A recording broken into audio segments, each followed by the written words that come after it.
And now we move on to the situation around Ukraine. These days mark the 12th anniversary of the tragic events that culminated in an externally orchestrated, unconstitutional armed coup d'etat in Kiev.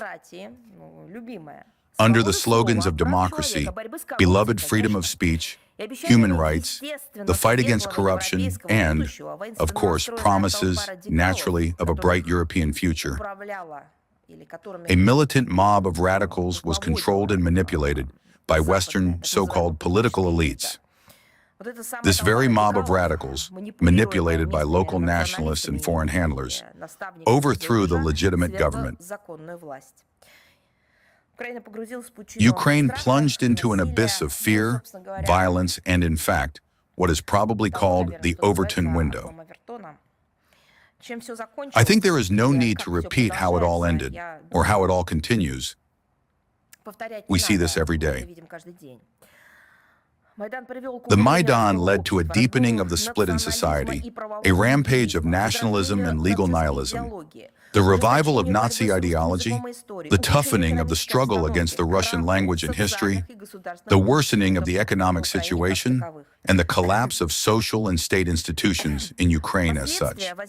The consequences of the political crisis that arose then could have been less severe. After all, there was a chance for it.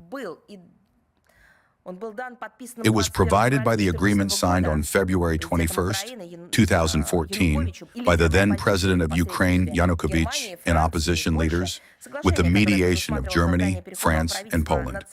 The agreement provided for the creation of a transitional government of national unity, the implementation of constitutional reform, and early presidential elections. Its fulfillment would have undoubtedly allowed, as all experts analyzing that period now say, for the avoidance of the dramatic events that happened in Ukraine in the subsequent period. But the so-called mediators had a different scheme in mind. This agreement was immediately trampled upon by the so-called victors of Maidan, as they call themselves, as a literally unnecessary hindrance on the path to cherished seats and positions, financial flows, and material resources. All this took place with the silent connivance and de facto political and financial sponsorship of the Western guarantors of the agreement, the United States of America and the European Union, who did not even attempt to check the overreaching oppositionists or demand that they fulfill their assumed obligations. On the contrary, the sponsors of this very Maidan immediately rushed to state a change of power in Ukraine and began to encourage the putschists and their anti-Russian ghoulishness. They stimulated Russophobic policy and began, instead of taking into account the historical, ethno-cultural, and national characteristics of Ukraine, to build an ethnocratic state not for everyone. Well, please remember the slogans of Maidan. Here, for example, Ukraine will be Ukrainian or depopulated, a quote. Remember how one of the political figures and symbols of Maidan, Tymoshenko, in a conversation with the People's Deputy of Ukraine, called for, direct quote, shooting with atomic weapons, the Russian and Russian-speaking citizens living in the country.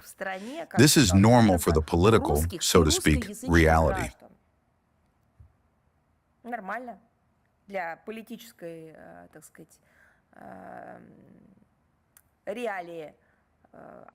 Another field for the experiments of Westerners.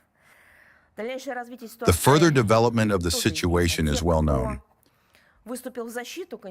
Those who stood up in defense of the Constitution and did not accept the coup were accused of betraying the interests of Maidan. That is, there are the people of Ukraine, and then there are simply the interests of Maidan. And in principle, of course, they are right here, because the interests of Maidan are not the interests of the people of Ukraine. Moreover, they were declared and named terrorists. Can you imagine it? That is, those people who said that they elected the government and did so in a legal way, they voted. They have a legal constitution, not canceled by anyone, regional laws, and so on. They were called terrorists. And those who are now killing peaceful people, killing them with drones of the Ukrainian armed forces, scattering the so-called petal mines that maim children, then finishing off the medics who are trying to help the children, women, and civilian population by sending in the Ukrainian armed forces drones again, knowing that people will be helping each other. They do not call these people terrorists. They do not call terrorists those people who blew up Nord Stream 1 and Nord Stream 2. Those who shell gas stations and storage facilities and oil depots. They do not call terrorists those who blow up and destroy schools, hospitals, and simply residential buildings. No, they do not call these people terrorists.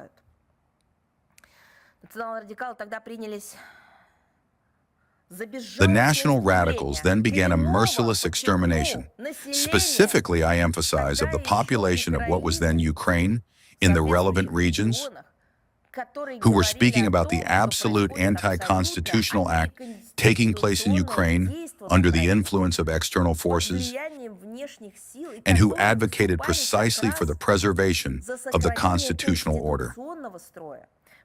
They were simply exterminated with the full support of their Western curators.